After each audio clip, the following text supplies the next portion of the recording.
कभी कभी ना इंटरनेशनल पॉलिटिक्स में कुछ ऐसा हो जाता है जो पहली नज़र में बिल्कुल समझ नहीं आता। सोचिए, एक ही ग्रुप एक ही वक्त पर दो एकदम अलग अलग चेहरे दिखा रहा हो। आज हम तालिबान की इसी हैरान कर देने वाली पहेली को समझने की कोशिश करेंगे। जरा सोचिए, एक ही वक्त पर दो अलग अलग चीजें हो रही हैं। एक तरफ भारत में तालिबान के नेता दुनिया को डिप्लोमेसी का पाठ पढ़ा रहे थे और ठीक उसी समय दूसरी तरफ उनकी फौज पाकिस्तान पर धावा बोल रही थी।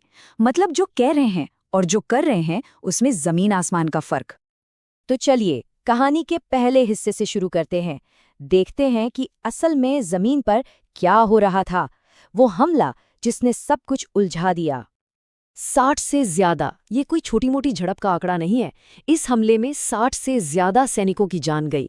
इससे आप अंदाजा लगा सकते हैं कि ये हमला कितना बड़ा और कितना खतरनाक था। तो हुआ क्या?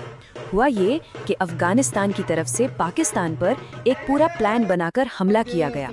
और बात सिर्फ हमले तक नहीं रुकी, हमलावरों ने बॉर्डर पार करके कुछ इलाकों पर कब्जा भी कर लिया।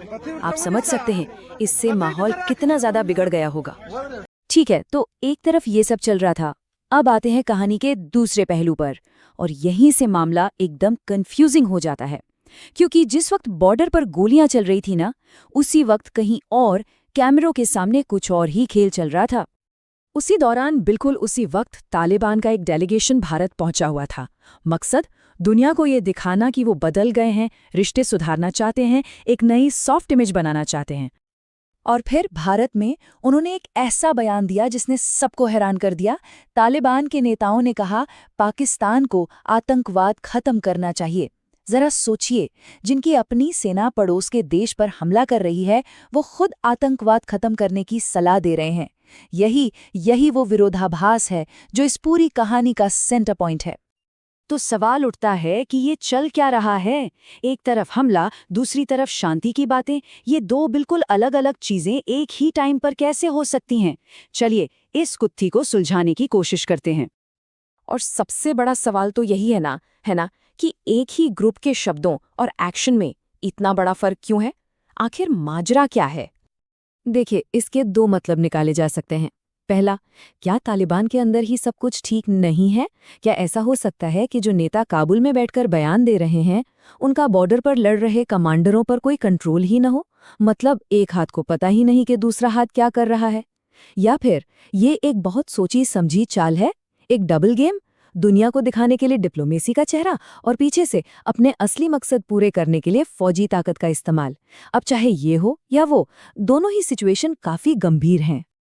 तो वजह चाहे जो भी हो, चाहे अंदरूनी फूट हो या सोची समझी रणनीति, इस तरह की हरकत से पूरे इलाके की शांति और स्थिरता पर एक बहुत बड़ा सवालिया निशान लग जाता है। चलिए देखते हैं कि इसका असर क्या पड़ सकता है। सबसे पहली बात तो ये कि अफगानिस्तान और पाकिस्तान के बीच टेंशन तो बढ़ेगी ही, वो तो तय है। लेकिन इससे भी बड़ा सवाल दुनिया के लिए खड़ा होता है। अगर तालिबान के अंदर ही कंट्रोल नहीं है, तो फिर बात किससे की जाए, किस पर भरोसा किया जाए? और अगर ये उनकी चाल है, तो उनकी किसी भी वादे का क्या मतलब रह जाता है? आप समझ रहे हैं, ये इंटरनेशनल डिप्लोमेसी के लिए और पूरे रीजन की सिक्योरिटी के लिए एक बहुत बड़ा चैलेंज है। और आखिर में ये सब हमें एक बहुत ही बुनियादी सवाल पर लाकर खड़ा कर देता है। जब कोई ग्रुप कुछ कहता है और करता कुछ और है, तो सच किसे माना जाए, उसकी बातों को या उसके कामों को? इसका जवाब जो भी हो, वो इस पूरे इलाके का भविष्य तय करेगा।